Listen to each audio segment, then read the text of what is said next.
আছেন voice of জিত official YouTube চ্যানেলের সঙ্গে।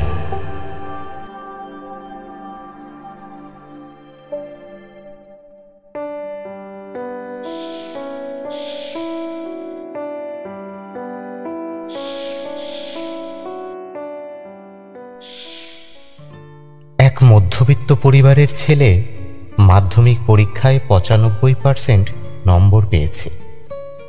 বাবা মার্কশিট হাতে নিয়ে আনন্দে চেঁচিয়ে বললেন, ওগো শুনছো, পায়েস বানাও, আমি রসগোল্লা আনছি। তোমার ছেলে মাধ্যমিকে 95% নম্বর পেয়েছে।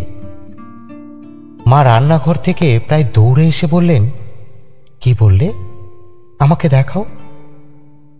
ছেলে মাঝখানে পট করে বলে উঠল, বাবা, মাকে রেজাল্ট দেখিয়ে কি হবে? মা কি লেখাপড়া জানে?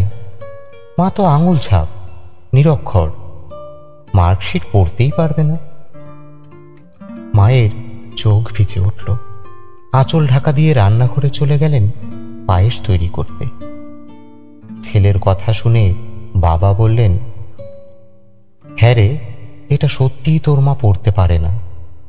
আর শোন, এটাও সত্যি, তুই যখন তোর মায়ের গর্ভে, তখন তোর মা দুধ খেতে পছন্দ করতেন না।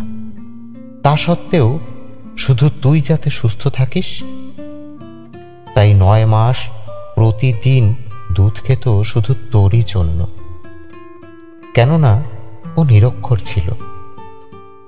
সকাল 7টার সময় তোকে স্কুলে যেতে হবে, তাই তোর মা ভোর 5টার সময় উঠে তোর পছন্দের জল খাবার আর টিফিন তৈরি করত।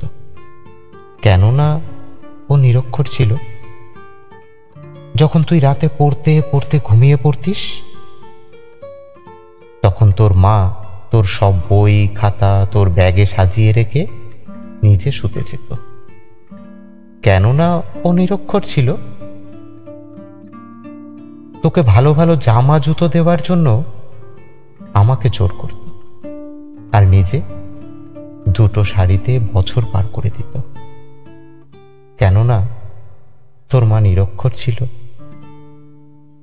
তোর মা ভালো ভালো খাবার বানিয়ে তোকে আমাকে খাইয়ে নিজে যা হোক কিছু একটা খেয়ে নিত। কেননা তোর মা নিরক্ষর ছিল।